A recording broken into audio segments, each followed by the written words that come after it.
So we'll see. We'll see. I have one comment here. Bro is cooking. Oh, thanks. Okay, so let's go into my first question, which is, all right, CMC, we already agreed. He's consensus #1 pick. If he's not available, who are the players that you're looking at? Say that, hypothetically speaking, somebody says CeeDee Lamb was nuts last year. I want to go CeeDee Lamb #1, or let's throw all that aside. Let's say you're picking from the 6th pick, right? I love Amon-Ra St. Brown this year. I think he's going to be absolutely amazing. I love teams who had an amazing season the year before and they're not doing anything different. Jameson Williams, even if he takes a step, he's not going to command more targets. He's just going to be fun in the offense. It's going to continue to funnel through the run game and through Amon-Ra St. Brown, maybe a little Sam Laporta here and there.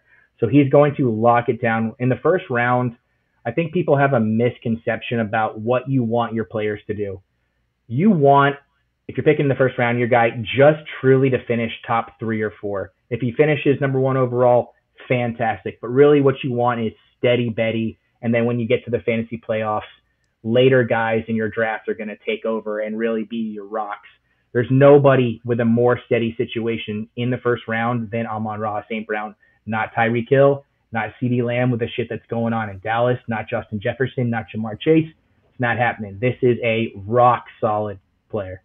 Interesting. So you actually would, are you saying that if you had the choice between Amon-Ra St. Brown and Tyreek Hill, you would take Amon-Ra St. Brown?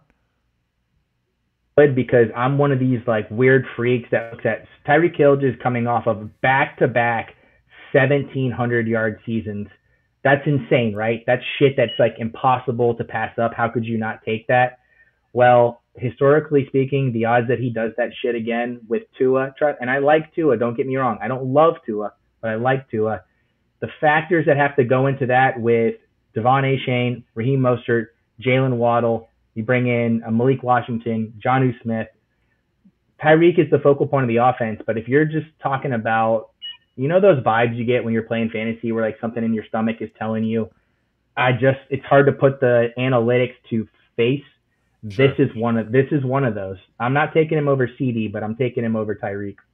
Got it. So it seems like it's CD, Amon-Ra, Tyreek. That's sort of your order that you've set. Let's be honest here. You cannot go wrong. They're all in the same tier. This is absolute one right with the other. We're just talking about, I like the direction that the Dolphins are going. I like the direction. That's the Aperol Spritz getting me there a little bit. I like the direction that the Lions are trending. I don't like this stuck in the mud stuff that I think the Dolphins are about to find themselves in between a rock and a hard place. Totally.